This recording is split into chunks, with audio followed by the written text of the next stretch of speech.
Let me ask you something. If hustle really worked, if working longer, pushing harder, and sacrificing more really was the answer, don't you think you'd already feel free? Wouldn't you already feel lit up, powerful, and at peace in your own success? But you don't. You wake up exhausted. You lie awake at night wired. You're never off. And the truth is, hustle is killing your business, your body, and your brilliance. Hi, I'm Amy Buchler, and for over a decade, I have worked with extremely successful women in business. Women who built 6- and 7-figure empires on sheer drive, but came to me because they were secretly drowning in exhaustion, guilt, and disconnection.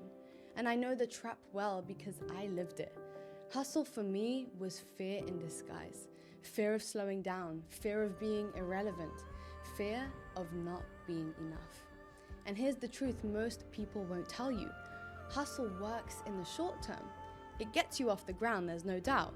It builds momentum, but stay in hustle long enough and it always extracts its price. Think about it like this. Hustle is like running your business on a credit card. You get the quick win, the energy boost, the launch, the growth, but you're paying 100 times the interest. And eventually the debt collector comes along. And here's the real danger. Hustle doesn't just drain your energy, it shrinks your vision. When you're in hustle mode, you're leading from adrenaline, and adrenaline narrows your focus. It makes you reactive, not creative.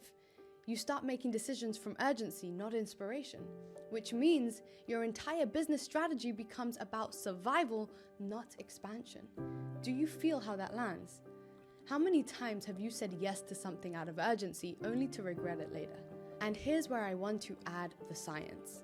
When your nervous system is locked in fight or flight, meaning you're stressed chronically, blood literally drains from the prefrontal cortex, the part of your brain responsible for long-term vision, creativity, and innovation. You're not just stressed, you're biologically unable to access your highest level of thinking. That's why hustle makes you less strategic, even though it convinces you that you're working harder than ever. So if hustle is the trap, what is the way out? Here's the framework I teach my clients to shift from hustle to sustainable power. Step number 1, recognize the hustle high. Hustle feels addictive because it floods your body with stress hormones. It makes you feel alive, energized, powerful, even unstoppable until you crash. The first step is catching the pattern. Ask yourself, am I in flow or am I just on a cortisol high?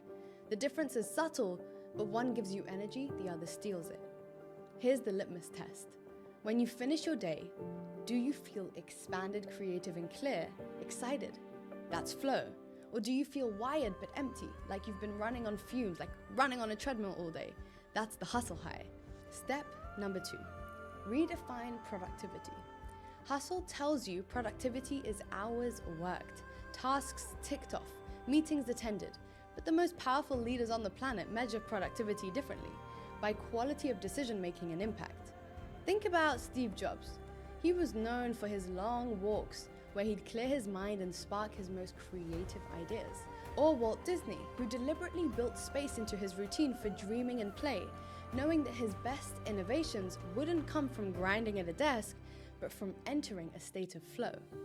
Even Einstein credited his breakthroughs not to constant work and hustle, but to periods of deep rest where ideas could marinate.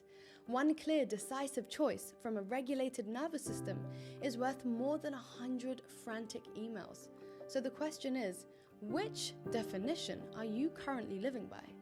Step 3, lead with rhythm, not relentlessness.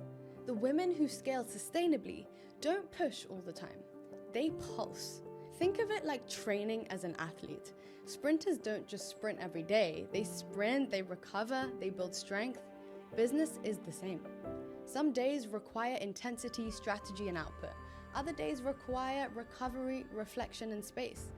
When you start living by rhythm instead of relentless grind, you create a business and a body that can actually last. And on top of that, as women, we do not have a 24-hour hormonal cycle like men do. We work on a more cyclical basis. Some days, some weeks, we're gonna feel more energized. Other days, other weeks, we're gonna need to recover. And listening to our body is paramount for sustainable, consistent energy. And here's what most women miss. Rhythm doesn't make you less effective. It makes you magnetic. When you're pulsing between creation and recovery, your energy has a natural expansion to it. People feel drawn to you. You inspire instead of chasing. You lead from presence instead of pressure. And here's what I want you to hear. Hustle is not proof of your ambition. It's proof you're still running your business in survival mode. And the shift isn't about working less. It's about working differently, higher, with clarity instead of chaos, with rhythm instead of relentlessness, with presence instead of pressure. Because here's the paradox. When you stop living in hustle, you don't lose momentum. You gain momentum by gaining magnetism and energy. Slow down to speed up. You stop pushing people and they start coming to you. You stop grinding out ideas and the best ones flow to you effortlessly. You stop living like a machine and you start leading like a woman who was born to disrupt, to create and to thrive. So ask yourself this. Are you leading on borrowed time, running up an energy debt you'll never be able to repay? Or are you ready to shift into a way of leading that lets you scale with power, presence, and peace? If this spoke to you, make sure to hit the like and subscribe button for more content on how to feel energized and powerful in leadership and in life. Thank you so much for watching, and I will see you in the next video.